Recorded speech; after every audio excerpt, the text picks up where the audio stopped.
Hey listeners, Waste Expo 2025 is back and bigger than ever, happening May 5th through May 8th in Las Vegas. Join the ultimate event for waste and recycling professionals to connect with industry leaders, explore the latest innovations, and take your business to the next level. Don't miss your chance to save. Register by February 28th to take advantage of the early bird rate. This is your opportunity to network, learn, and discover solutions to drive your business forward at the best price. Register and lock in your savings now at wasteexpo.com. That's WASTEXPO.com. See you at Waste Expo 2025.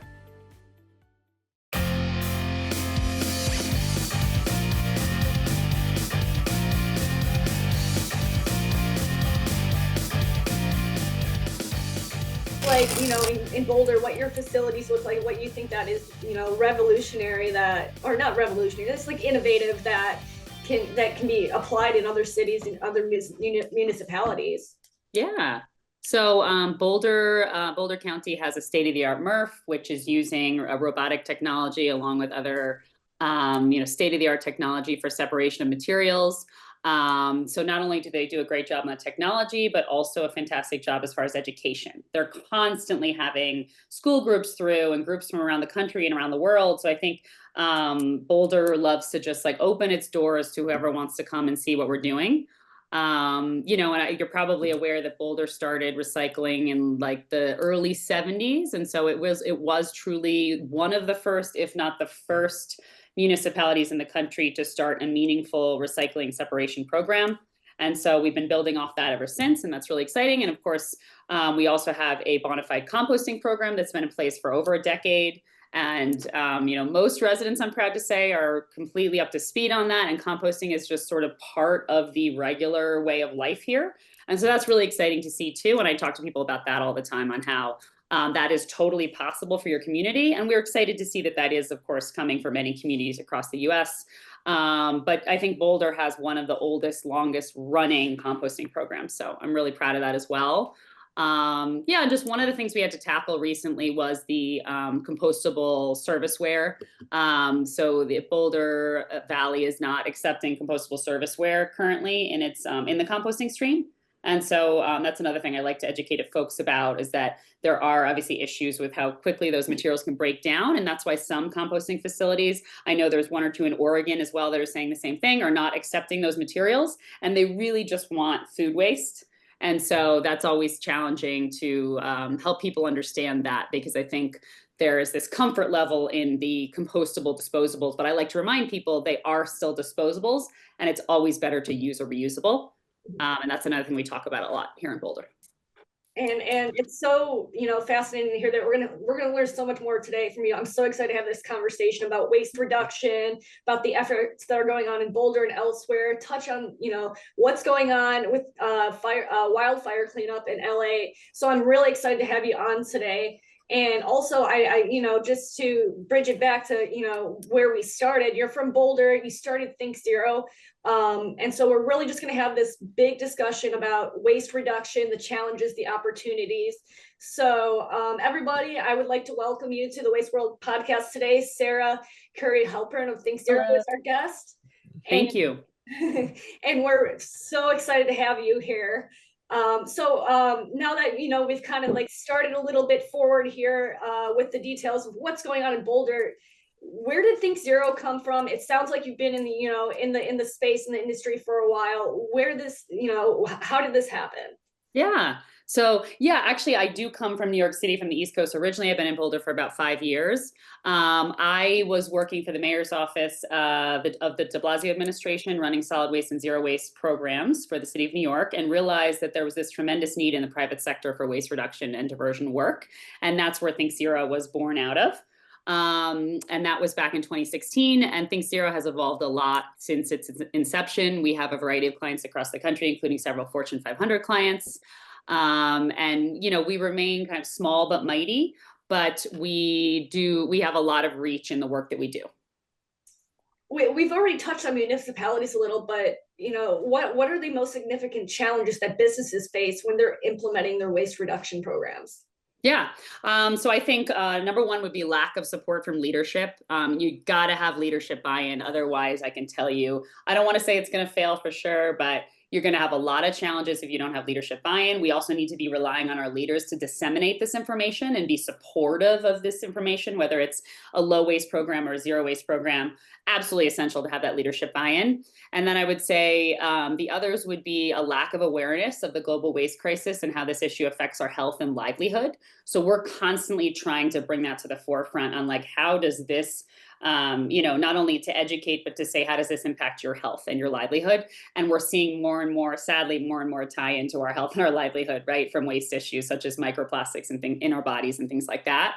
And number three, I would say, is a lack of understanding for how to properly sort waste streams so that materials can be donated, recycled, reused, composted, etc. So we're constantly educating folks about how to properly sort, what can go in the recycle, what cannot go in the recycle, and compost and everything else like that. And of course, it does depend on where you're located.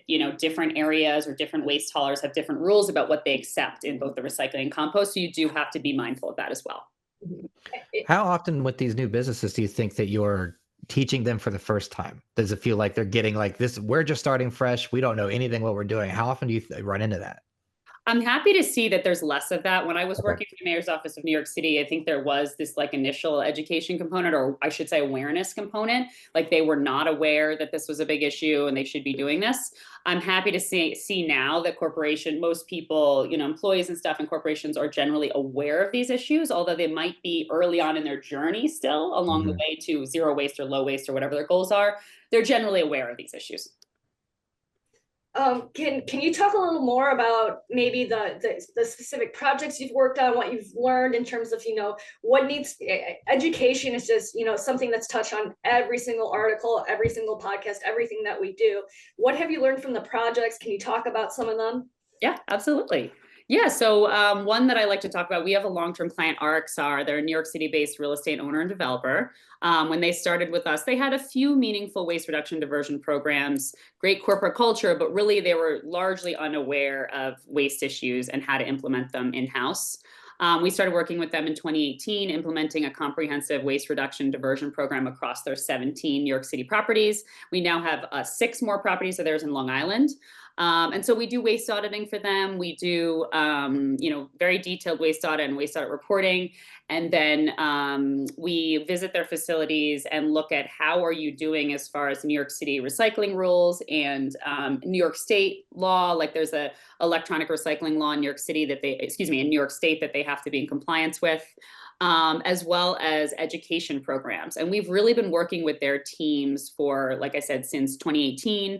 And that's their cleaning supervisors, their property managers, everyone within these client sites is aware of the program and is kind of on board. And we've seen just a really exciting, amount of transition there. Like it's really part of their corporate culture now.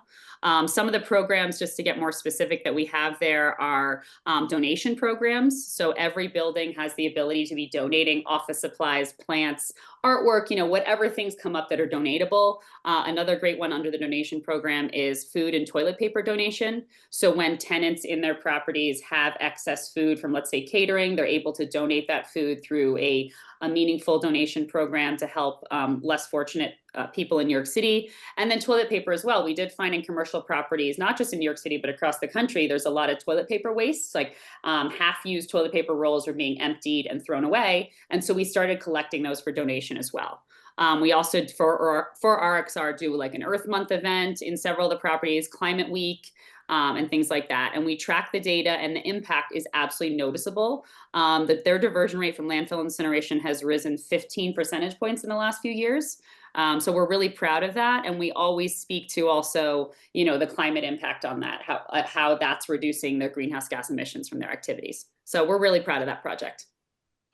Sounds like Think Zero just does everything. That should be the tagline. We do it all. We've got a solution for it all. Here it is. We know it. We've got it. Something like that. So you mentioned, corporate culture, the environmental aspect of it. How do you balance, and talking about buy-in too, how do you kind of educate the businesses that you work with on, between the practicality of the business and sustainability and the environmental aspect? How do you educate them about combining those two together? Because people think of them sometimes as separate, like sustainability is very much environmental, green, and the business is, the numbers. So how do you marry those two concepts together, and how do you educate your customers about them? Yeah, we always try and focus on the cost savings. So that's a really big one, showing those cost savings. And I think that's how you speak to the bottom line for a business owner, right? And so I have a lot of great examples of how there is a cost savings inherent in this. We were just talking about it the other day in our team. So one thing we see is that when buildings switch over to having a composting program for the first time, when they first start that composting program, and let's say there's only 25% of the building is participating, you're going to be spending a little bit more money. But once we see that entire property, or most of that property, let's say 85% or more of the property is now separating organics, we should be seeing a cost saving on that trash bill from the waste hauler. And so that's what we want to be getting to. To be honest, we're not even quite there yet in most of our properties. I'm going to be completely honest, but we're getting there. We have some properties that are getting close to that level of organics being diverted. And that's when we start to have meaningful conversations with the waste hauler on reducing that trash bill, because guess what? That trash is going to be a lot less. The volume of trash is a lot less. The volume of organics is more, and we should over time be seeing a cost savings there. That's not the only example I have. I'll give another example would be more of your infrastructure in a property. So one thing we've also seen is that switching to air hand dryers. I'm a big fan of switching from paper towels to air hand dryers. So you're not only spending money on purchasing your paper towels every month, but you're also spending a ton of money on cleanup. We've all gone, think back over the last month of a bathroom you've walked into that's just a messy mess, right? There's paper towels everywhere. There's wet, sloppy water everywhere. Once you remove those paper towels, we find that and put in air hand dryers, we find it's a cleaner situation. You have less labor costs. And then of course, you're not spending money on those disposable paper towels every month. So we have, there's actually a lot of research out there about that one. I know there's a big debate about that because some people don't love air hand dryers. But I'm a big proponent of the more modern technology air hand dryers, which have reduced noise and then also reduced costs and reduced waste. So where has, talking about the data, how do you track your data and present it to your clients? I'm really interested to hear more about that, because you're really putting the point. You're saying cost savings, like here are the numbers. Yes, absolutely. So we pull data in from two main sources, from monthly waste reports that haulers provide to us on behalf of our clients, and from data from the waste audits that we do. So the hauler data typically consists of weights of trash, recycle, organics, and sometimes bulk materials as well. We find that hauler data is a little bit less accurate because oftentimes haulers are doing an assessment like once a quarter or less, and the rest of the time it's estimated based on the volumes they found during that one assessment. So with waste audit data, we're collecting all waste generated in the building or tenant space during one full day. And we do take the separated streams of trash, recycle, organics, and cardboard and weigh them, and then sort them into further categories, which we again weigh after sorting. This provides much more accurate data because it not only gives us accurate weights, but also we calculate contamination rates. So how much contamination was in the trash, how much contamination was in the recycle, etc. And this helps us find a very accurate diversion rate from the audit. We provide a detailed waste audit report and review this with the client. And this shows them their positive impact from diversion, their negative impact, to be frank, from sending materials to landfill or incineration in the form of trash. And we also take into account specialty recycling and donation data. And this helps improve their diversion rate as well. So how much are you doing? Are you recycling K-pods? Are you recycling batteries? Are you recycling electronics? How much are you donating? And that all factors into the diversion rate as well. But so yeah, those are our two main sources: waste audit data and waste hauler data. Hey listeners, Waste Expo 2025 is back and bigger than ever, happening May 5th through May 8th in Las Vegas. Join the ultimate event for waste and recycling professionals to connect with industry leaders, explore the latest innovations, and take your business to the next level. Don't miss your chance to save. Register by February 28th to take advantage of the early bird rate. This is your opportunity to network, learn, and discover solutions to drive your business forward at the best price. Register and lock in your savings now at wasteexpo.com. That's WASTEXPO.com. See you at Waste Expo 2025. So now that we've touched on a couple different clients, we talked about Boulder, New York. Let's go over to LA. There's the impact of the LA wildfires. There's still cleanup going on right now, and it's been over a full month at this point. What did you see coming from the LA wildfires in terms of waste reduction, waste cleanup? What are your thoughts on that? Yeah. So I recently wrote about this on our blog post. I encourage people to take a look at it. It's up on thinkzerollc.com/blog. Um, this was our first time really looking closely at wildfire. So I learned a lot as well. And it was interesting to find that, when a wildfire burns through a neighborhood, it's really burning through a huge combination of man-made materials such as asphalt, textiles, acid batteries, cleaning chemicals, batteries from electric vehicles, which have been a huge issue, and we saw that in this fire and other fires. And those materials are, of course, burned or incinerated into the air, and they're releasing carcinogens. And so this is really the biggest concern. And my biggest lesson learned was that the burning materials is releasing so many chemicals into our environment, and this becomes a health hazard for both humans and animals. So it's not just the physical waste that you might think of that's going to be coming out of fires, but it's really that incineration that's taking place that's very concerning.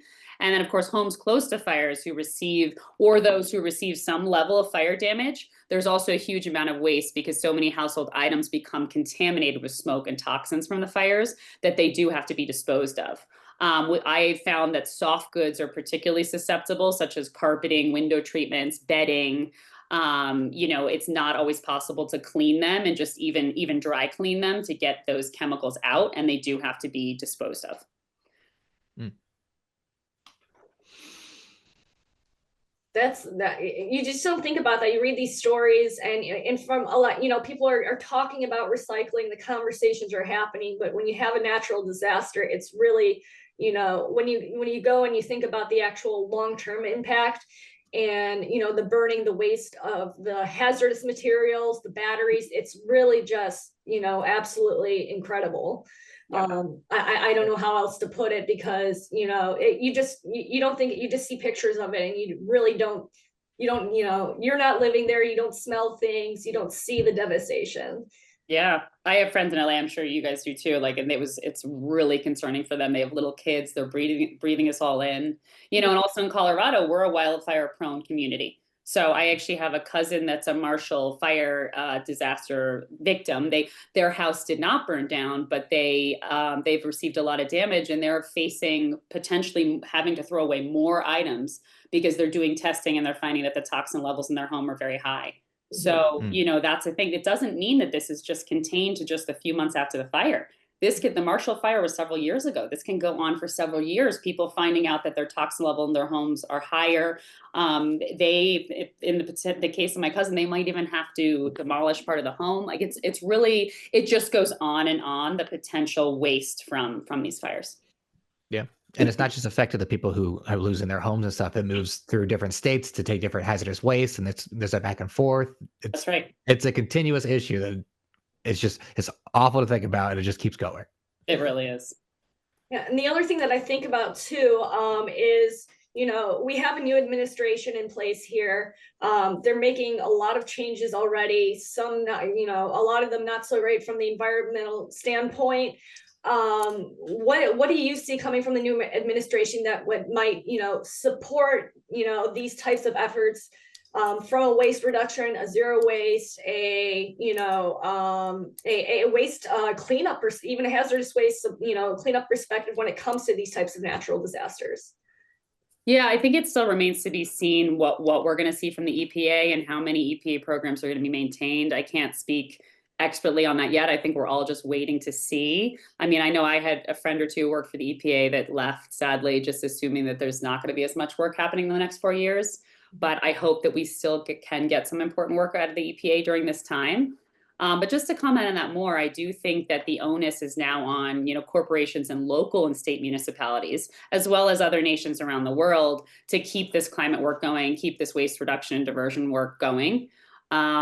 Just because the federal government is not in support doesn't mean we have to put our heads down and just accept failure. Absolutely not. I think it's now our responsibility even more as consultants, as media publications in this space, waste haulers, all the different people who make up the waste industry. We need to take this on, and I think do even more now that we're not going to have federal support. No, absolutely. And, I think we're going to, and that's the nice thing too, is that there's already been, because you've had, the past few years that collaboration going on, more collaboration, more innovative ideas that have come out that are already, either coming down the pipeline or already in motion. So, I mean, there's nothing to stop some of those from being achieved either. So it'll be really interesting to see what happens in the past 4 years, in the next, Absolutely. sorry, next in the next 4 years. Yeah, absolutely. Just telling everyone to buy metal straws. Don't give in. Hey, I'm Buy a always metal doing straw. that anyway. So yeah. Right. If you weren't doing it already, get a metal straw now. The turtles need us. Yes. Yes, they do. What do you think needs to happen globally to achieve significant waste reduction? Yeah, I mean, you know what? That's a really good question, but really tough question, because I think it's so different in so many different areas. I mean, if I think about Asia, I'm thinking about they still have just a tremendous amount of materials basically falling into oceans because they don't have responsible waste management on land. So we have this tremendous problem of this outflow of mostly plastics going into oceans in Asia and stuff. And so, it really depends on the area. That would be the key issue there. I mean, I think Europe is such a leader in zero waste reform and, moving away from single-use disposables and things like that. I did a blog post recently on Germany's system for, collecting recyclables in grocery stores, in the kiosks they have there. They have like a fantastic system for that. And everyone receives like some points basically, or like rewards. And it's just such a brilliant system. I'd love to bring that to the US. So I think that we're seeing some shining lights, if you will, globally, of like groups taking a lot of responsibility. And then we have some areas where we need a lot of work. I've traveled extensively around the world, and island nations are, a lot of them are still struggling with like waste management issues. They're still relying heavily on incineration. One positive area, we've done some work in Puerto Rico. Puerto Rico over the last 5 years there are some smaller composting programs in Puerto Rico. There is some more meaningful recycling happening. So I think it's possible for island nations. Absolutely. It's just getting some smart minds wrapped around it. And then obviously some funding sources, or, the municipal government dedicating themselves to starting a meaningful recycling program and potentially composting programs as well. And again, I go back to the US just to bring it back to the US. I think there's a lot of exciting developments happening across the US, new reusables companies, still municipalities making commitments to starting composting programs or extending recycling programs again. So I'm feeling very bullish about it. I think that there's a lot of good stuff happening as well. Well, thank you so much for joining us today. One last question here. How can listeners see or learn more about your work? We covered so much stuff today. So, I want to read more about, the projects, your blog, everything. So where can we find more information? Yes, thank you so much for asking.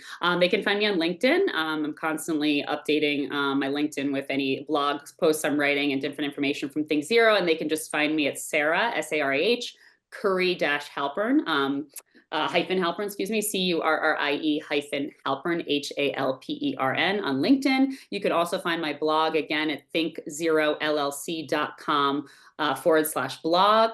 We're also on Instagram. You can just look up Think Zero LLC. And really excited to, we keep the blog updated pretty much a couple times a month. We're posting about zero waste and low waste issues on our blog. Well, thank you so much. I look forward to digging into that.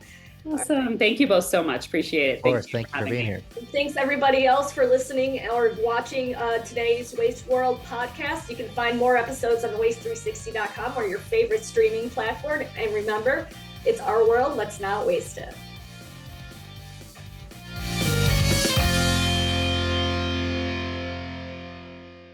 Hey listeners, Waste Expo 2025 is back and bigger than ever, happening May 5th through May 8th in Las Vegas. Join the ultimate event for waste and recycling professionals to connect with industry leaders, explore the latest innovations, and take your business to the next level. Don't miss your chance to save. Register by February 28th to take advantage of the early bird rate. This is your opportunity to network, learn, and discover solutions to drive your business forward at the best price. Register and lock in your savings now at wasteexpo.com. That's WASTEEXPO.com. See you at Waste Expo 2025.